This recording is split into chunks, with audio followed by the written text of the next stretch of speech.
In today's video, I'm gonna tell you how to access a GPT-4 for free. Yes, guys, GPT-4. That was very interesting to use and it's only available on the premium version of ChatGPT. That means ChatGPT Plus. But when I searched for the ChatGPT Plus price, that was USD $20 per month. That was very expensive. So I don't prefer to upgrade the plan of OpenAI. So I searched the Bing Chat on the Google and I opened the website of the Bing chat.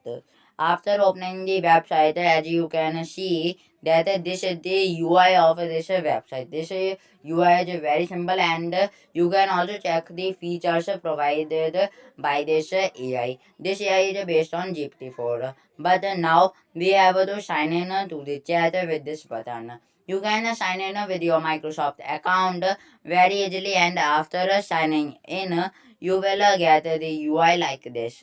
Now you have to open in Microsoft Edge button, and after that you have to open Microsoft Edge browser, because you need a Microsoft Edge browser installed in your computer to access the GPT-4.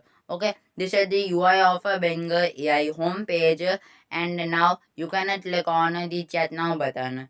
So I am clicking the chat now button, and this AI UI is very simple and you can use it very well. You can ask it many things such as your daily routine and other many things.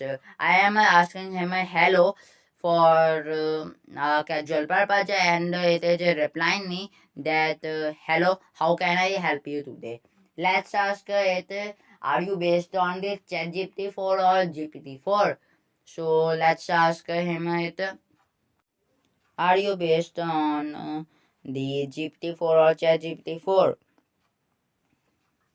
When you ask this question to this AI, let's check what it is replying back. It is denying that it is not based on the ChatGPT. It is a language model developed by the Microsoft company.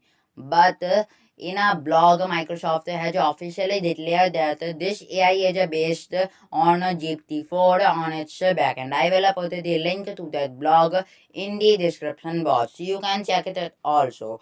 And if you want a comparison video on the GPT-3 and GPT-4, then you can comment me below. I will make the video on that also. Bye bye guys.